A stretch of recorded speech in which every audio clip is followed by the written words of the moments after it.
times before that happens. That wasn't the type of game where that's going to occur. But that one siege, just to, you know, get the ball rolling on the natural in the third, that would still have given herO a little bit more time. Maybe he could have set up a flank as well with the Warp Prism that was, you know, trying to kill combat shields, but actually missed the timing on it. So maybe he also could have handled that side of things better and then decided, okay, it's not going to do anything on the offensive. Let me pull it back and get a surround. But yeah. I mean, maybe just a little too caught up in the game too. But I think we're getting a little too caught up. We need to all, I guess, clean slate at this point. View with fresh eyes. As herO once again going to go into Blink, probably into the 3 gateway.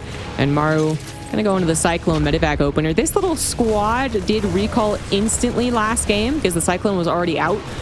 This time around doesn't recall and is actually going to be punished for it. Yeah. Yes. I think it's dead. Yeah.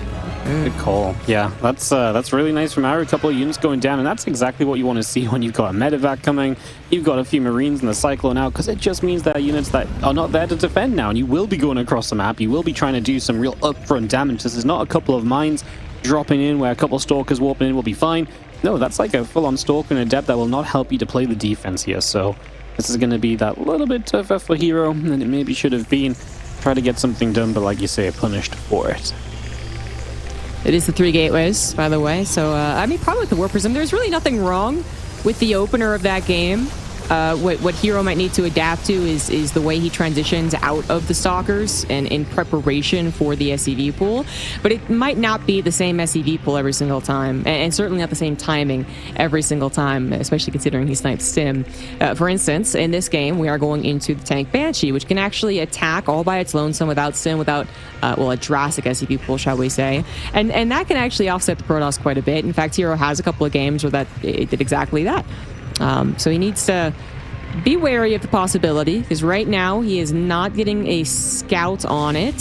He is getting observer across the map, so he eventually will. Let's see if the Banshee is able to circumvent the observer, basically, and then maybe get that timing where the observer is not back at home. The Banshee actually is... Okay, it is going to go across the map. Thought it was chilling defensively, but going to go across the map with the medevac? No, it is chilling defensively. Okay, fair enough. Yeah, just going to wait for 2 together. You know, if herO hasn't spotted it out just yet, then maybe you feel like you can get a bit more done if you just go with 2. You are going to try and catch that Observer. Would be a big deal. That's a huge deal because of exactly what we're talking about, those Banshees coming in. So 1 less Observer is going to slow down the Robo production. Loses the Cyclone, medevac in some trouble, but has the boost to try and play Getaway. Stalkers will not be able to catch that.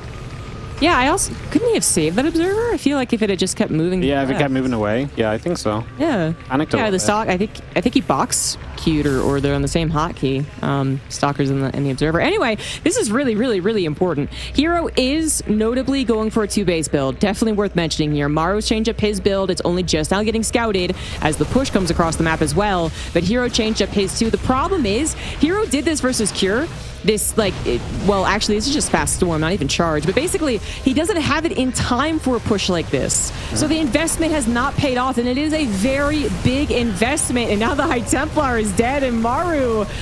He's just slapping herO right now, man. Yes, he is. That Archon goes down. Guess what? The 2 Banshees are going to show up, and there's no prep for them in the main base either, so that's going to be mega damage done as the natural fight is going well enough for Maru. Actually, did lose quite a few of his Marines in the end, but 3 siege tanks are still alive, and with those Banshees doing damage in the main, 37 workers, 38 workers have already fallen. herO is going to, clean up the siege tanks. That's great. So the main army may go down, but you're playing from 11 workers. That is not a position you play from. No, it isn't. 25 actually might have been playable. 9 is not. I'm a bit bewildered. Even more so than when Shin came out punching versus Clem. This is absolutely not how I predicted this series to go. No.